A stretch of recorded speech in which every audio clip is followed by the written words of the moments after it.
मेरा प्यार मुझे लौटा दो, मेरा प्यार मुझे लौटा दो। मैं जीवन में उलझ गया हूँ, तुम जीना सिखला दो। मेरा प्यार मुझे लौटा दो। आंसू समझ के क्यों मुझे आँख से तुमने गिरा दिया।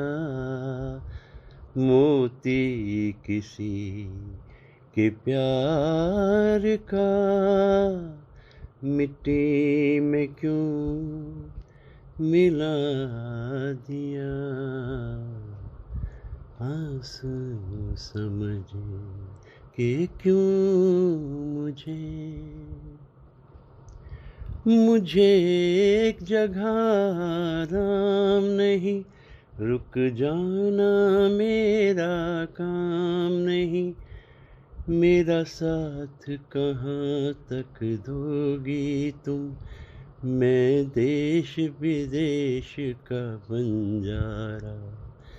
इतना न मुझसे तू प्यार बढ़ा कि मैं एक बादल आवारा। ला ला ला ला ला ला ला ला ला ला ला ला ला ला ला ला ला। मेरे ख्याल से जब भी कभी इस धुन को हम सुनते हैं तो हमारे जो वेस्टर्न क्लासिकल म्यूज़िक को सुनने वाले दोस्त हैं कहेंगे, अरे ये धुन तो मोज़ार्ट की है, मोज़ार्ट की सिम्फनी से उपजी हुई धुन है। हाँ, ये सच है। संगीतकार ने पहले ही कह दिया था, सलील दा ने, कि ये धुन मुझे इतनी पसंद है कि मैंने इस पे ये गीत बना दिया। ऐसे ईमानदार संगीतकार होते थे। रात ने क्या क्या ख्वाब दिखाए, रंग भरे सौ जाल बिछाए। आँखें खुली तो सपने टूटे, रह गए गम के काले साए।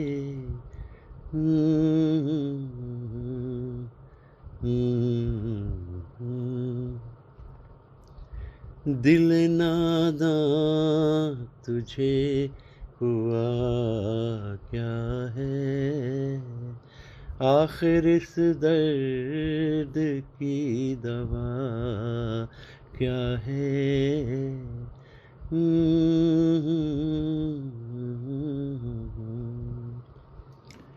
गालिब को पहले सहगल साहब ने भी गाया था और इसी 1954 की फिल्म में एक कलाम हमें रफ़ी साहब की आवाज़ में भी सुनाई देता है।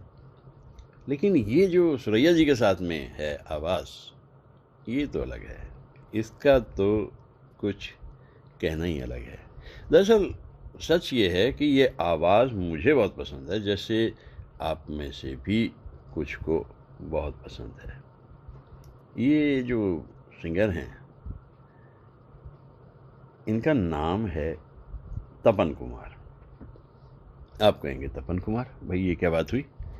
हमने तो ये सारे के सारे गीत एक और आवाज़ में सुने थे, क्योंकि जब भी अनाउंसर रेडियो पे उस ज़माने से कहता था कि अब हम आपको एक गीत सुनाने जा रहे हैं और ये गीत तलत महमूद की आवाज़ में है, तो ये आप क्या कह रहे हो भाई, ये सारे गीत तो तलत महमूद साहब की आवाज़ में सुने? भाई मैं गलत नहीं कह रहा हूँ। जब वो कलकत्ता में गाते थे तब उनका नाम तपन कुमार ही था और तपन कुमार बाद में तब तलत महमूद हो गए।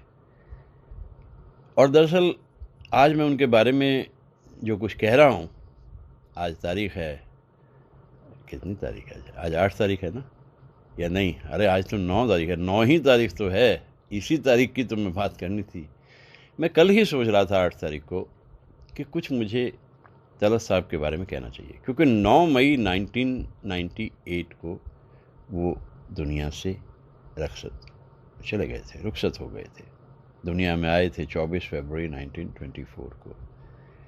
तो वो दौर कुछ इस तरीके से था कि उसमें हम कहें तो रेडियो डेज थे वो, और रेडियो पे कुछ गीत सुनने को मिलते रहते थे। लेकिन 1944 में एक गीत मिला और एक रिकॉर्ड भी बनाया कंपनी ने।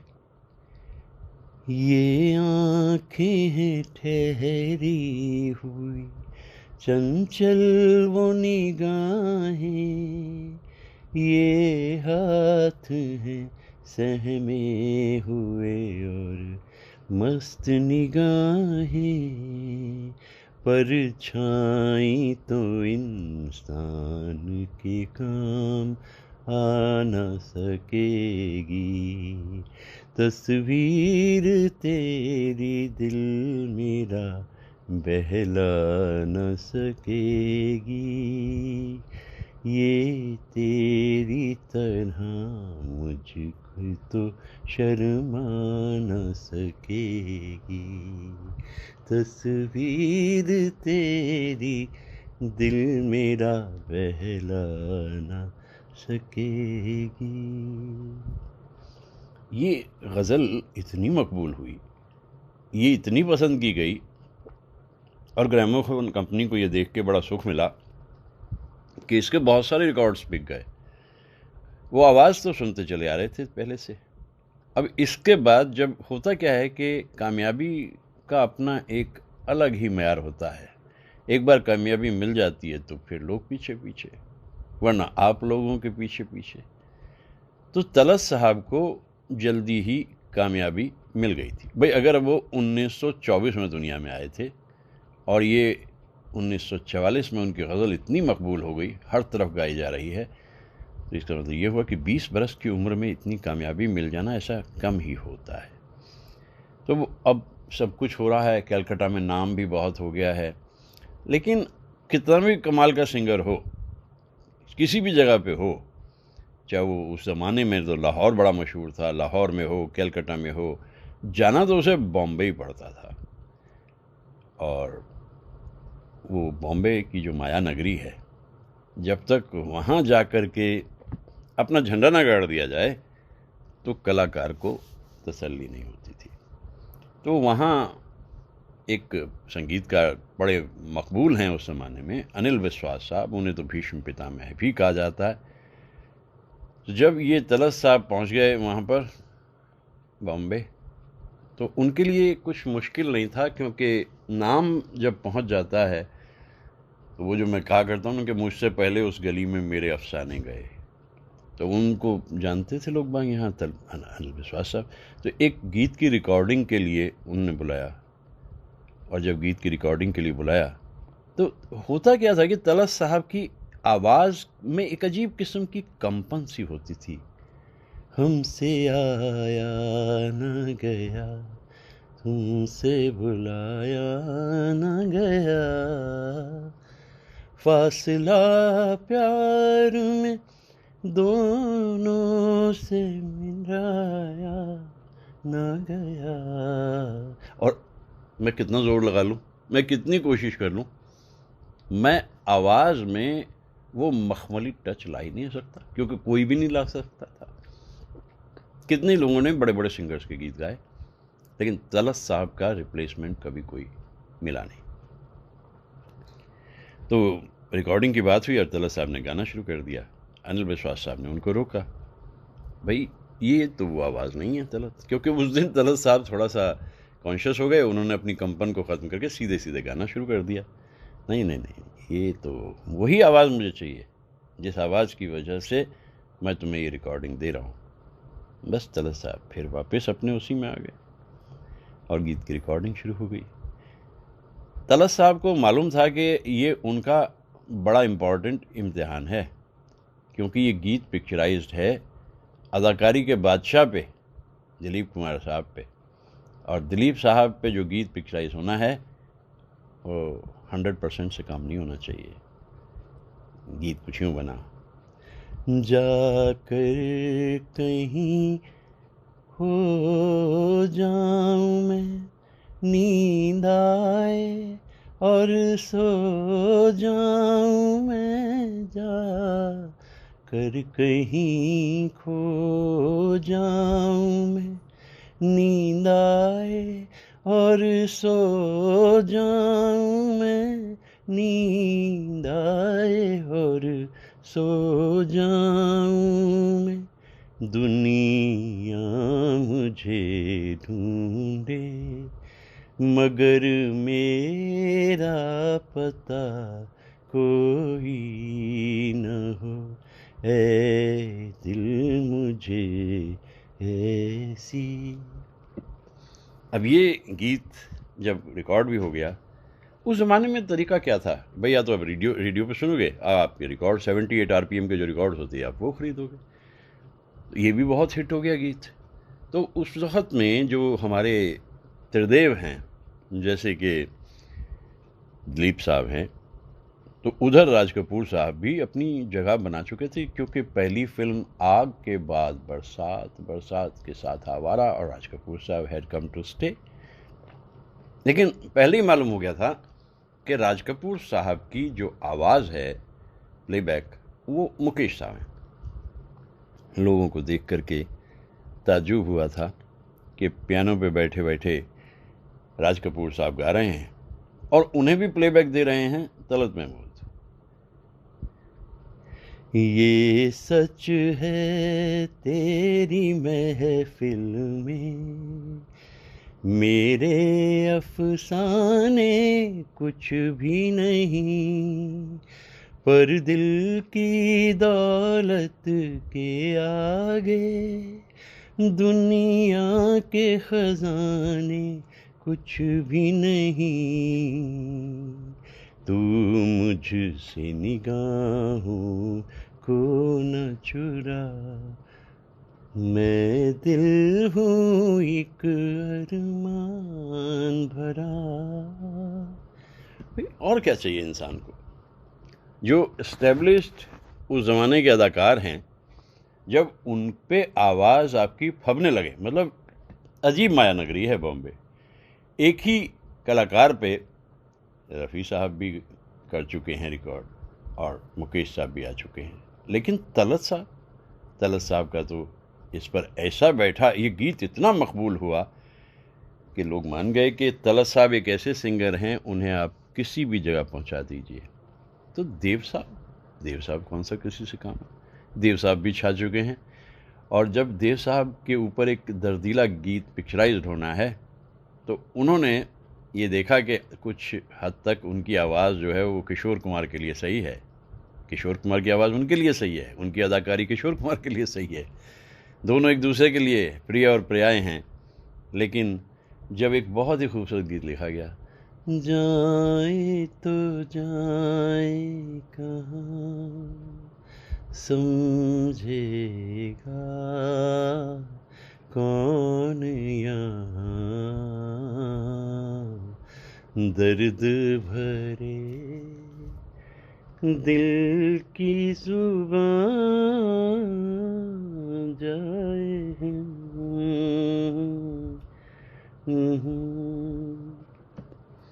इस गीत को भी इतनी कामयाबी इस गीत को मिली कि ये गली गली में, मतलब उस ज़माने में क्या कामयाबी का आपका म्यार क्या है कि उस गीत को जितना ज़्यादा लोग गा रहे हैं या गुनगुना रहे हैं, वही आपकी कामयाबी है। अब समय जैसे बीतता चला जा रहा है, दरअसल क्या होता था उस ज़माने में कि हमारे जितने प्लेबैक सिंगर होते थे, उनमें अदाकारी की भी एक ख्वाहिश रहती थी। वो मुकेश साहब में भी थी, जो उन्होंने कोशिश करके देख ली, लेकिन उसमें उन्हें कामयाबी नहीं मिली। और जब शुरू में पर्दे पे दिखाई दिए मोहम्मद रफ़ी साहब, उन्हें भी बड़ी खुशी हुई, लेकिन उन्होंने अपने आप को अलग कर लिया। किशोर कुमार साहब तो पर्दे पे छाए ही रहे। तलत साहब ने भी लगभग 14 फिल्में की हैं, लेकिन ऐसी कोई बहुत कमाल की फिल्म उनकी अदाकार के तौर पर ऐसा कुछ दिखता नहीं। इतने में बर्मन दादा, जो तलत साहब को देख रहे थे, एक धुन उन्होंने बना करके उनको दे दी। दिल में रख लेना इसे, हाथों से ये छूटे ना कहीं। गीत नाजुक है मेरा, शीशे से भी टूटे न कहीं। गुनगुनाऊंगा यही गीत मैं तेरे लिए, जलते हैं जिसके लिए। अब इस गीत को सुनते हुए बस आप आंखें बंद कर लीजिए, जैसे कोई धीरे धीरे आहिस्ता आहिस्ता आपको परीलोक में ले जा रहा है। जब तलक ना ये तेरे रस के भरे होठों से मिले, यूं ही आवारा फिरेगा ये तेरी जुल्फों के तले। गाए जाऊंगा यही गीत मैं तेरे लिए, जलते हैं जिसके लिए।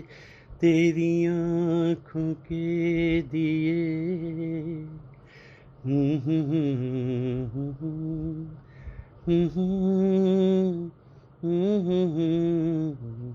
इतना मधुर गीत, इतना खूबसूरत गीत मेरा ख्याल है बहुत ही कम सुनने को मिलता है। इस गीत की अपनी एक कशिश है। मजरू साहब के अल्फाज हैं ये, और इतने सादे अल्फाज हैं। इन गीतों को जब हम गाते हैं और सुनते हैं इन गीतों को, तो मैं समझता हूँ कि एक अलग ही दुनिया का दरवाज़ा खुलता है। दर्द बन के जो मेरे दिल में रहा, ढल ना सका, जादू बन के तेरी आँखों में रुका, चल ना सका। आज लाया हूँ वही गीत मैं तेरे लिए।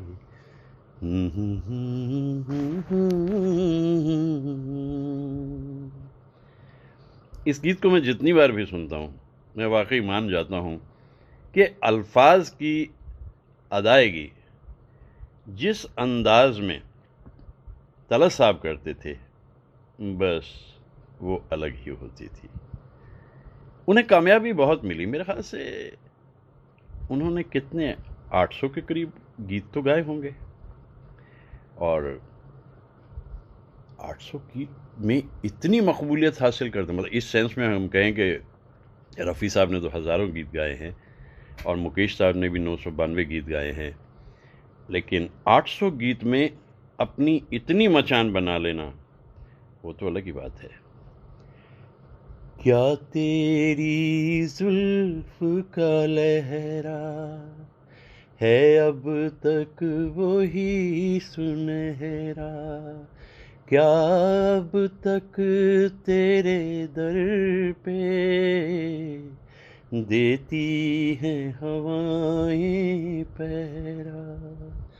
लेकिन है ये ख्वाब ख्याली, तेरी जुल्फ बनी है सवाली, मोहताज है एक कली की, एक रोज थी फूलों वाली, वो जुल्फे परेशान है कौन, ऐसी मेरी तकदीर कहाँ, तेरी आँख के आंसू। एक रोज़ थी फूलों वाली, वो डाली। यहाँ से ज़िंदगी में परिवर्तन आ गया। ये 1964 की फिल्म थी जहाँ आरा। पहले ही कुछ शुरुआत में ही हो गया था कि प्रोड्यूसर रफ़ी साहब से सारे गीत चाहते थे। मदन मोहन साहब की ज़िद थी कि सारे गीत गाएंगे तो तलत साहब गाएंगे। समझौता ये हुआ कि 2 ड्यूएट्स जो हैं वो रफ़ी साहब के हवाले हुए, और बाकी जितनी गज़लें हैं वो सब इधर तलत साहब पे आईं। बहुत ही कमाल की। फिर वही शाम तो क्या गीत, क्या गज़ल है, राजेंद्र कृष्ण साहब ने लिखे भी बहुत अच्छे थे, मदन जी की धुनें बड़ी अच्छी थी, लेकिन फिल्म नहीं चली। बस यही एक दिक्कत होती है, फिल्म ना चले तो बहुत मुश्किल है। 64 के बाद में अकाल पड़ जाता है। 71 में एलपी फिर एक कोशिश करते हैं, मोहब्बत की कहानियाँ सुनाने लगी हैं जवान। दौर फिसल गया दौर, संगीत का रंग बदल गया और तलत साहब धीरे धीरे गुम हो गए। आखिरी गीत 1985 के करीब जाकर के चित्रगुप्त जी ने कराया था, कुछ मालूम ही नहीं हुआ फिल्म कब आई कहाँ गई, और तलत साहब रुखसत हो गए। जहाँ तक कामयाबी की बात आती है, जिस्मानी तौर पे वो आज के दिन यानी 9 मई 1998 को रुखसत हुए, लेकिन वो एक फाइटर हैं। इसके बाद उन्होंने स्टेज शो शुरू कर दिए, इतने सारे स्टेज शो करते रहते थे। मेरे ख्याल से बाकी कलाकारों की सारी बातें कमाल हैं, लेकिन तलत साहब वो अकेले सिंगर हैं जिन्होंने 800 गीतों में कोई एक गीत भी हल्का नहीं गाया। सब गीतों का अपना म्यार है, इसीलिए हम तलत साहब को याद करते हैं। तो आज सुबह सुबह तलत साहब को याद करना, एक तरह से उन्हें ये स्वरांजलि दे रहा हूँ, भावांजलि दे रहा हूँ। जैसा मैंने कहा, उनकी तरह तो कोई गा ही नहीं सकता, वो तो आवाज़ ही बिल्कुल अलग है। और अगर इतने बरसों के बाद भी मैं उन्हें याद कर रहा हूँ तो वो गीत कहीं जाने वाले नहीं हैं। हर कलाकार के लिए उन्होंने गाया, यहाँ तक कि मनोज कुमार के लिए भी गाया, शशि कपूर के लिए भी गाया, हर कलाकार के लिए गाया। और ऐसे ये एक दास्तान गम है, क्योंकि फिल्म इंडस्ट्री में जब तक सितारा चमकता है तब तक, लेकिन इन गीतों को हम कभी भुला नहीं पाएंगे। ये इतने दिलकश, ए गम दिल क्या करूं, ए वहशत दिल क्या करूं, कुछ नहीं करने की ज़रूरत है साहब, हमारे दिल में आप हमेशा महफूज हैं और आपके गीत इमॉर्टल मेलोडीज़ हैं, हमेशा रहेंगे और हमेशा हैं। तो मेरी दुआएं, आज का दिन 9 मई और 2020, आइए दिन को शुरू करते हैं।